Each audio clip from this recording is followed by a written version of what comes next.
নমস্কার বন্ধুরা, ফুলের রেণু চ্যানেলের পক্ষ থেকে আপনাদের সকলকে স্বাগতম।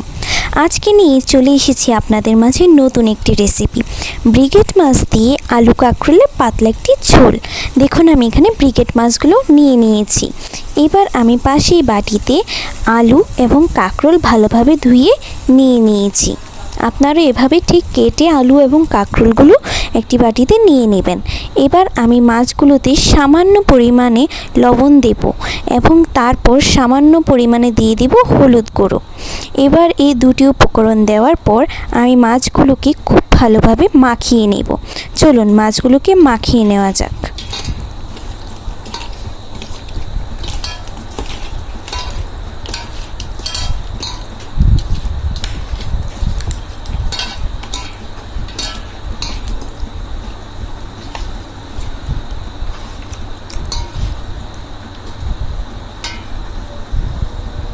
আমি মাছগুলো ভালোভাবে মাখিয়ে নিয়েছি। এবার চলুন পরবর্তী কাজে। আমি এখানে কড়াইতে তেল গরম করে নেব। তারপর তেলগুলো আমি পুরো কড়াইতে ছড়িয়ে দেব ভালোভাবে। আমি তেলগুলো ছড়িয়ে দিয়েছি।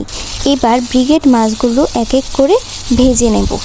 এদিকে মাছগুলো ভাজা হতে হতে আমি একটি বাটিতে কিছু পরিমাণ মশলা নিয়ে নেব।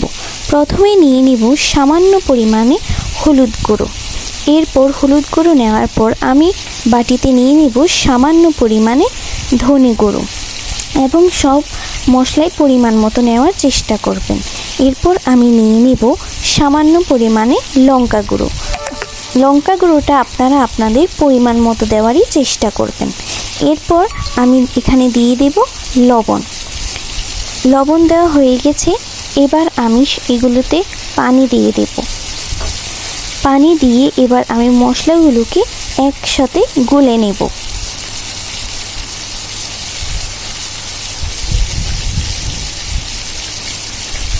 আমার মশলাগুলো ঠিক এভাবে গুলে নিতে হবে। আমার মশলাগুলো গুলা প্রায় হয়ে গিয়েছে। এরপর এগুলো আমি এক সাইডে রেখে দেব, কারণ এগুলো রান্নার কাজে আমি ব্যবহার করার জন্য এই মশলাটা আমি বানিয়ে নিয়েছি। এদিকে আমার মাছগুলো ভাজা ভাজা হচ্ছে। মাছগুলো ভাজা ভাজা হলে আমি প্রত্যেকটাকে উল্টে পাল্টে দিব। উল্টে পাল্টে ভালোভাবে ভেজে তুলে নেব। ঠিক এইভাবে আপনারা আপনাদের মাছগুলো ভেজে নেবেন। দেখুন এরপর আমি পরবর্তী মাছগুলো ভেজে নিয়েছি। যা আপনাদের সময়ের আপনাদের সময় নষ্ট হবে তাই আপনাদের দেখালাম না। যার কারণ প্রত্যেকে মাছ ভাজাটা পারেন, আপনারাও এভাবে ভেজে নেবেন। এরপর আমি কড়াইতে সেই তেলেই আলু ও কাঁকরোলগুলো দিয়ে দেব। আমি আলু ও কাঁকরোলগুলো সবগুলোই একসাথে দিয়ে দিয়েছি এবং এই আলু ও কাঁকরোলগুলো সামান্য পরিমাণে ভাজা ভাজা করে নেব। দেখুন আমি এগুলো সামান্য পরিমাণে ভেজে নেব। আর ভাজার সময় এগুলোতে দিয়ে দিব সামান্য পরিমাণে হলুদ গুঁড়ো।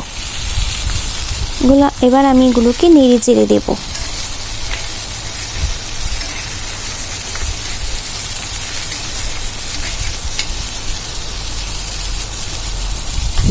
এইভাবে আপনারাও নেড়ে চেড়ে ভালোভাবে ভাজা ভাজা করে নেবেন।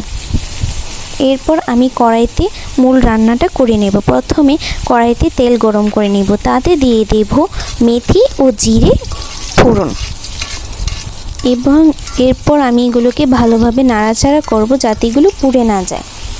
দেখুন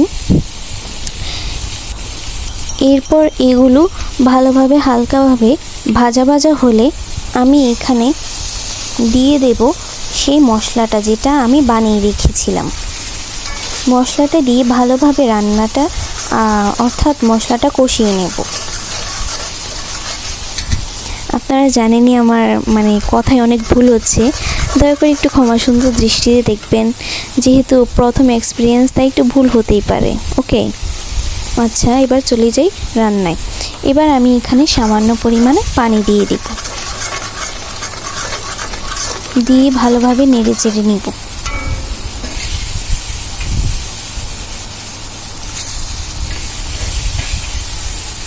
এবার আমি এগুলোতে দিয়ে দেব ভাজা আলু এবং কাঁকরোলগুলো।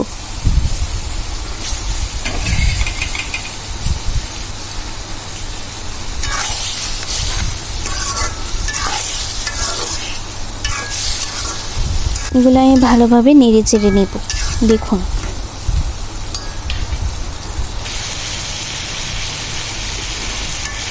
এগুলো নেড়ে চেড়ে নিয়ে ভালোভাবে কষিয়ে নেব এগুলো।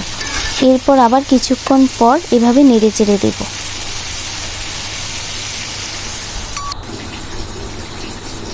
এগুলো নেড়ে চেড়ে এখানে সামান্য পরিমাণে জল দিয়ে দেব।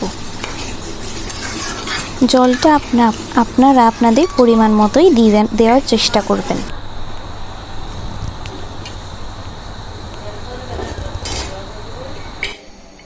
এবার কিছুক্ষণ পর আমি এখানে ঢাকা দিয়ে রাখবো। তারপর কিছুক্ষণ পর ঢাকা তুলে দেখুন আমার মশলাটা কি পর্যায়ে এসেছে। আমি এবার এটাকে ভালোভাবে নেড়েচেড়ে এখানে মাছগুলো দিয়ে দেব।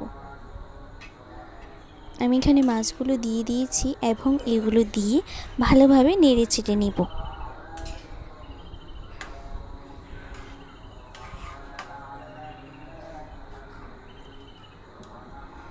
আপনারা এভাবে ভালোভাবে নেড়েচেড়ে নেবেন এবং এই রেসিপিটা একবার বাড়িতে তৈরি করে দেখবেন।